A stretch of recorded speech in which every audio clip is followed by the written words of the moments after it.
Well, good morning, friends. Mark Holmes here, and as always, I want to thank you all for watching, commenting, subscribing, and being part of the Joe Boo Sports Report. Without you guys and ladies, it does not work. Man, it is hump day.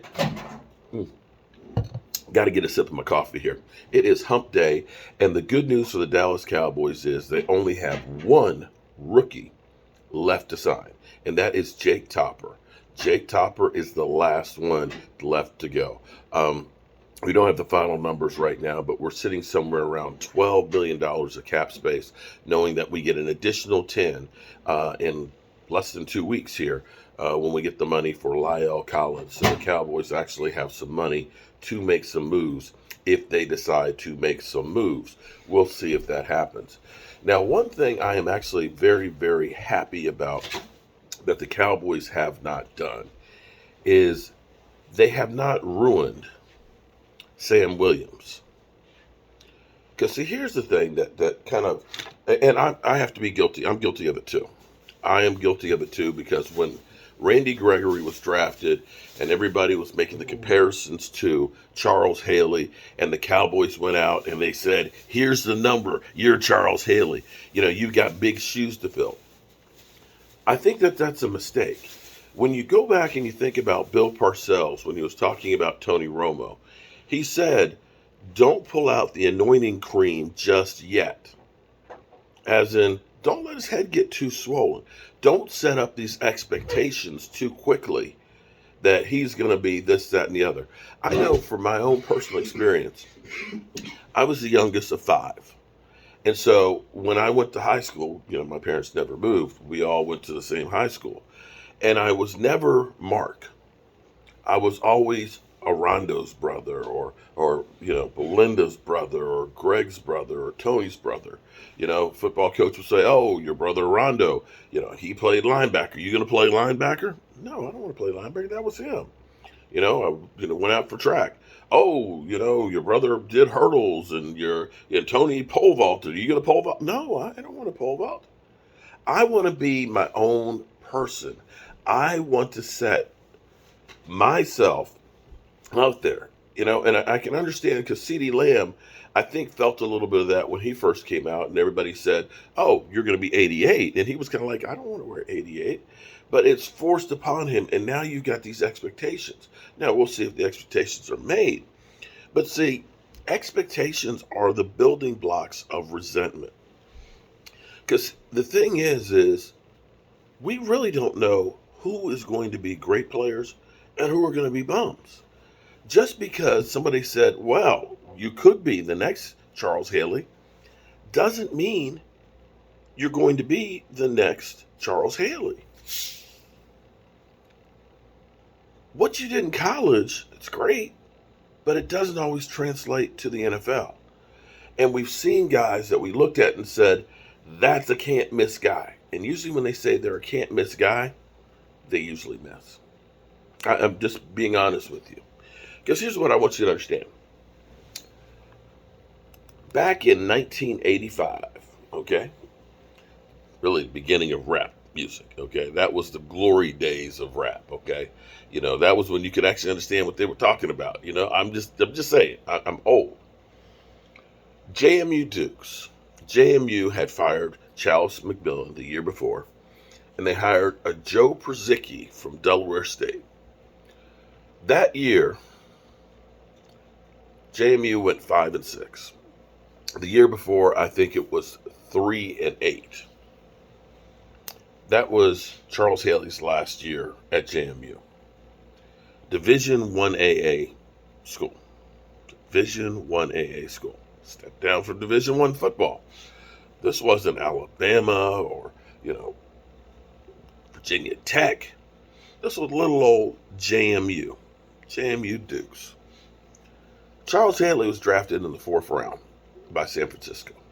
We look at guys that were drafted in the 4th, 5th round and stuff, and we say, oh, well, that's a 5th rounder. You got to get a guy in the 1st round. That's where all the talent is. Well, here's what the Cowboys did in 1986 draft. They drafted Mike Sherrard as a wide receiver, 1st round, 18th pick. He ended up with the Cowboys for 1 year, had 3,900 yards receiving in his career. They then drafted Darryl Clack. Darryl Clack, running back, 29 attempts, 113 yards. That was a second-round pick. Third-round pick, Mark Wallen. Mark Wallen, a defensive tackle. 0 plays in the NFL. And then in the 4th round, they took Max Zendejas, who kicked for him for 2 years. All four of those players were drafted before Charles Haley. Think about that. 4 rounds of, Mike Sherrard, almost 4,000 yards receiving. I can't say that he's a bum. But the next 3 players that they drafted were bums. Charles Haley came out and was a beast. His rookie year, 12 sacks. 100.5 sacks in his career. Hall of Famer. Bit crazy. I can attest to that. Great player, and literally him leaving San Francisco to go to the Cowboys was the difference of the shift of power between San Francisco and the Dallas Cowboys. Randy Gregory. And we act like we have lost Charles Haley. The way the media has built this thing up is we've lost Charles Haley because that's how good Randy Gregory was. Well, I hate to tell y'all, Randy Gregory has 16.5 sacks in his 5 years between when he's actually gotten on the field because of his off-the-field issues and so on. His best year was this year, 6 sacks. That's not even the average of Charles Haley had during his whole career. And that includes the last 3 years where he had 1 sack in 96 because of back injury and stuff. He retired mid-season in 97 and then went back to San Francisco for 2 more years and had 3 sacks. He averaged more than 6 sacks a season in his career, dealing with back injury, retirement, and so on.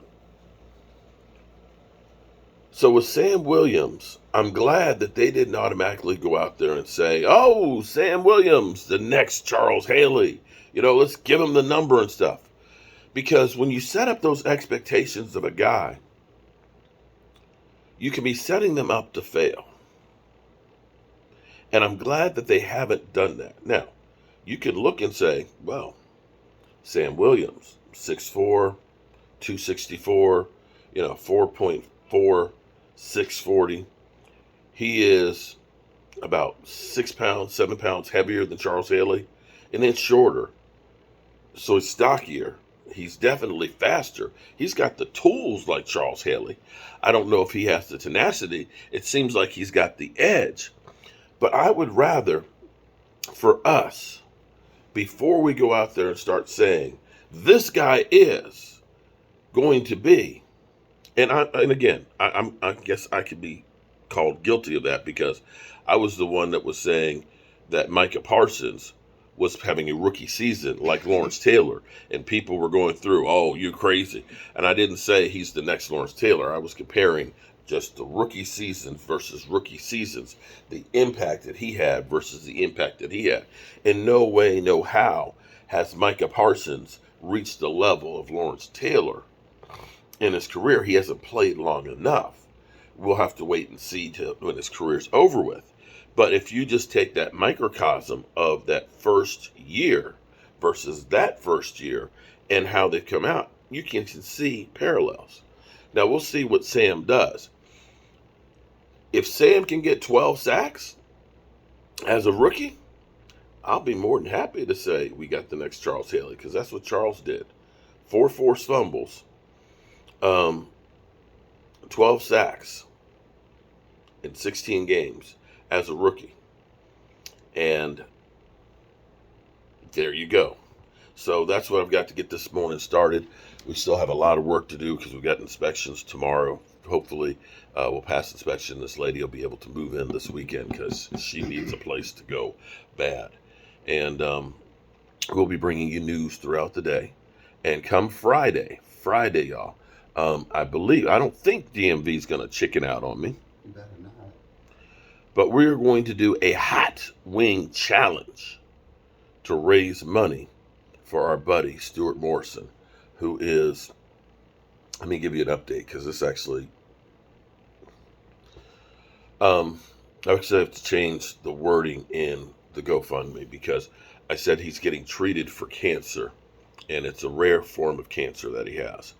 The cancer, they're still trying to figure out how to deal with it. Unfortunately, Stuart has had, you'll remember over the summer, he ended up having part of his foot amputated. Stuart's in a wheelchair and has been for 16 years.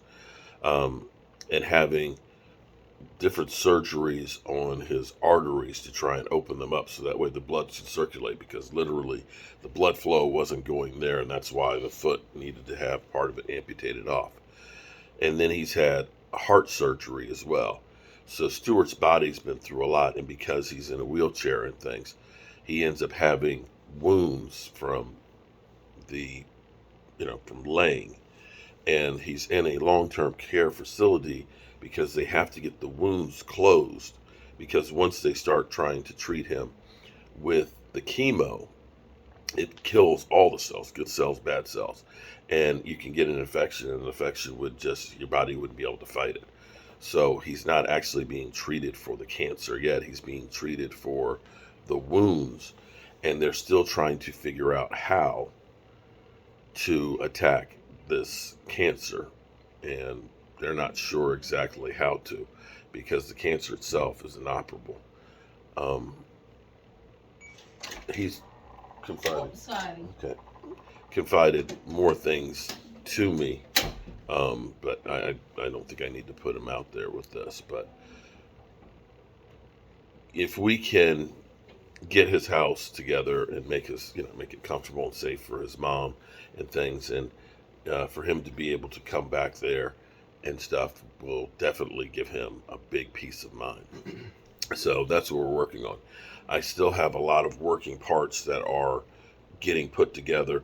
One of the things I'm working on is going to take a little bit longer than I thought. I thought we were going to be able to figure this out by today, but it's probably not going to be until the weekend. And so we're working on scheduling and getting this together. But we're closing in on $4,000 of money, which is great. A couple of the big things that we have to do is the house needs a new roof. The roof leaks. We actually have a company that's going to come in and, we just have to buy the materials. They're going to do the roof. We need to put insulation in the attic. So that way the heating bills and stuff aren't so bad, because you know how hot it gets in Texas. We've got windows we need to change. We've got doors we need to fix. We need to make the bathroom handicap accessible and safe for his mom, who's 79 years old, who takes care of him and stuff. So we have a multitude of things. And so I am going to take my intestines along with DMVs, and we're going to get hot sauces, extremely hot sauces. And as we raise funds for this, we will be taking hotter and hotter hot sauce and stuff. So you gotta give it all. You got to give it all when you're trying to help somebody else out, and that's what we're going to do. And so Friday night, wing challenge, extremely hot wings for charity. I'm Mark Holmes, and I got to get to work, and I'll see you guys soon.